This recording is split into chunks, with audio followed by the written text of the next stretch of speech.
feeling mo ba behind ka in life? Alam niyo yon, yung illusion na 25, dapat graduate ka na. 27, dapat may makilala ka na. 29, dapat kasal ka na. Before 30, dapat may anak ka na. Pero what happened? Hindi ko alam ang nangyayari sa buhay nyo, pero ikukwento ko yung buhay ko just in case kailangan natin ng refresher and a reminder. So I started my business at the age of 19. Sino ba nagsastart ng ganun kaaga, di ba? So parang bumaliktad yung buhay ko. I did not focus on dating because I was so obsessed with success, proving myself. Kasi imagine niyo namatay yung father ko at the age of 13. Yun lang yung nasa isip ko. Sabi ko, hindi ako pwede mawalan ng pera. Kasi nakita ko na yung mama ko maging ganun nung namatay yung dad ko. Hindi yun pwede mangyari sa akin. So, hindi ko na nasunod yung map. 19, may business na ako. 20, nag-start na ako mag-business. So, I was so young. Sobrang aga ko napilitan maging adult. Ginusto ko din naman yon, pero yung ganun tayo kabata, medyo wala pa tayong alam. In some cases naman, people choose to be young mothers at the age of 20. So, naiba rin yung map nila. Yung iba, di nakapagtapos kasi nabuntis.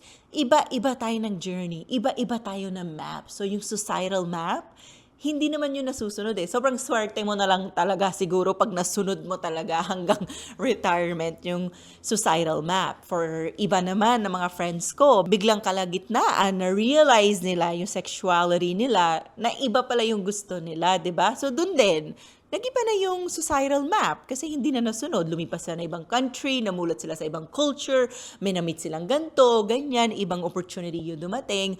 So initially, I wanted to be a flight attendant. Hindi ako natanggap because the path was, I was meant to be where I am right now. So I was being redirected.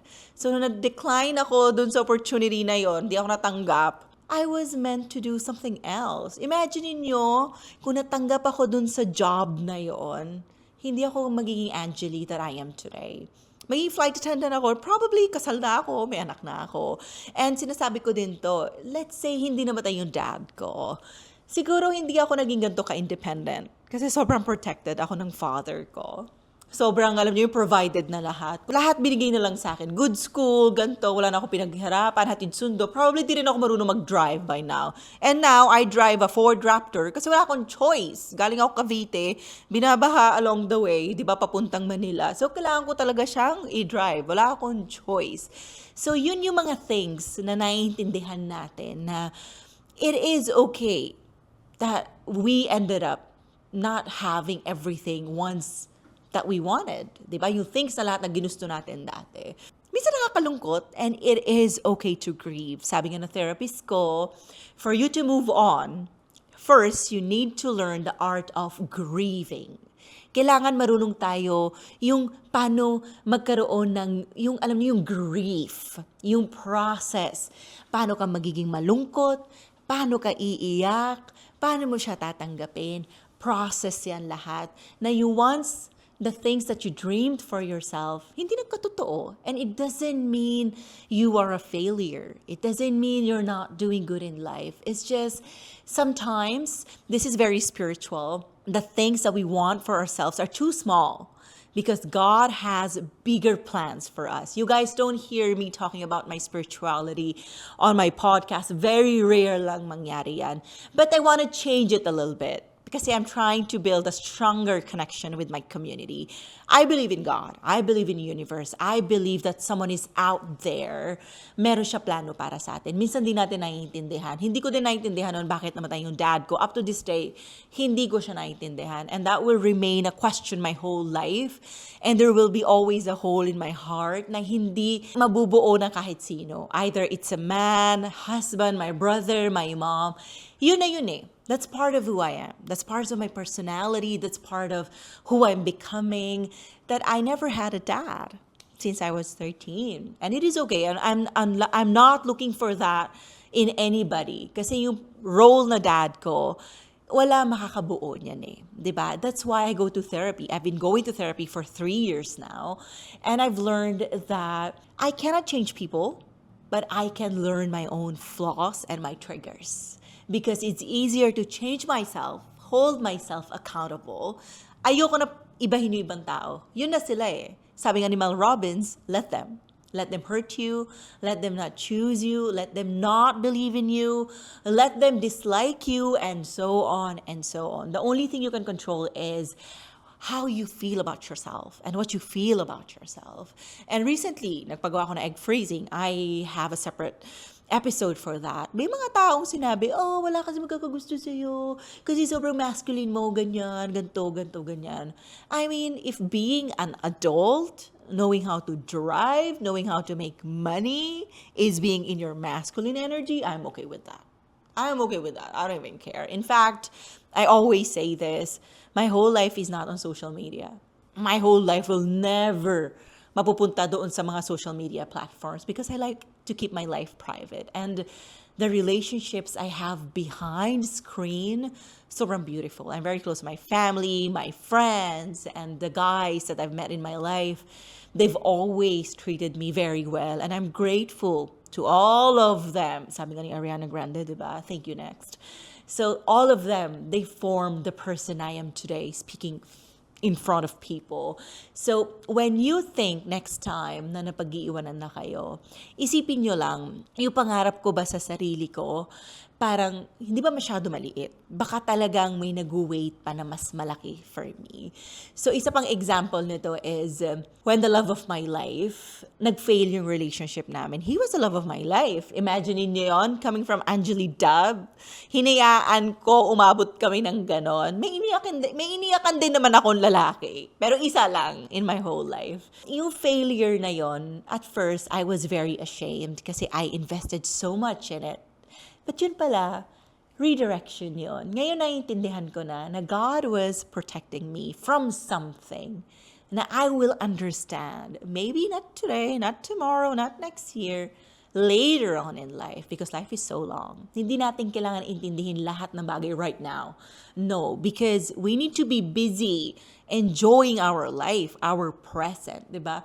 Kasi if naniniwala din naman kayo sa higher power, you guys know, lahat yan mag-work out. Sabi nga ni Joel Osteen, if nakikinig kayo sa kanya, God already has planned it out for you. Oh, di ba? Coming from me, spiritual, nag-share na ako konti ng ganon. Instead of living my life with fear, I want to live my life with faith. Kasi parehas naman yun, di ko nakikita eh. Di ko naman nakikita yung faith, di ko naman nakikita yung hope, di ko naman nakikita yung fear and anxiety. So why not just choose faith over fear, right? So when we fail, always remember it's part of the process kasi that's how we learn. Imagine niyo someday, if wala kayong failures, ano ikukwento niyo sa mga anak niyo or sa mga friends niyo kung ayaw niyo magkaanak or sa partner niyo or sa dog niyo? Ano ikukwento niyo sa kanila, 'di ba? Puro yung I was very careful, I was very, alam niyo 'yon, 'di ba? Parang ayaw naman natin ng ganung stories, 'di ba? Honestly, looking back, ngayon mas naalala ko pa yung mga failures and ano yung mga lessons na natutunan ko kaysa yung success. For example, nung nag-TEDx talk ako, parang saglit lang pala yun. Sabi ko, tagal ko nag-work. Ito na yun. Pero yung failures, yung lessons, dala-dala ko my whole life. And part din ng process yung feeling lost. Before ako nag-decide na magpapa-egg freezing na ako, I've been lost since last October 2024. So medyo nakahanap lang ako ng clarity no mga May na. Ang tagal nun ah. So imagine niyo, at 34, even marami na ako na-accomplish and nagawa. I'm living my dream life. Pwede pa rin ako makaramdam na lost ako. Kasi part ng process yun eh. Diba? Every day we change. And that's the person I want to be. I'm changing. I'm evolving. Parang kahit anong gawin ko, knowing myself. Parang every day, I'm still a stranger to myself. Kasi nga, parang very ironic siya, no? We try to learn who we are our whole lives. Pero at the same time, nagbabago din tayo. So yung mga natutunan natin about ourselves or about myself last year, parang hindi na yun ako ngayon. Ibang-iba na ako. Sa pananamit pa lang, sa taste pa lang. Last year, sobrang obsessed ako sa Zimmerman. Ngayon, bigla lang iba na yung mood ko. Sabi ko, Max Mara girl na ako. Diba? So that's why, hindi natin pwede sabihin na we know ourselves 100%. Kasi nagbabago tayo at the same time with seasons, with our environment, life choices. There's a season to hustle. There's a season to celebrate. And there's also a season to feel lost, 'Di ba? Know ourselves, reflect on our decisions, and sometimes, hindi nga natin kailangan mag-isip eh. Sometimes we just have to be spontaneous. Let's just take the risk. Even crossing the street is a risk. Di mo alam, meron palang lasing na driver. So don't let your fear control you. Be guided by your dreams. Okay lang matakot tayo. Takot din ako, no? Minsan hindi ko na nga alam pinag-agawa ko, pero gagawin ko pa din. Let's try to learn the skill na we want to lead our lives with dreams, hope.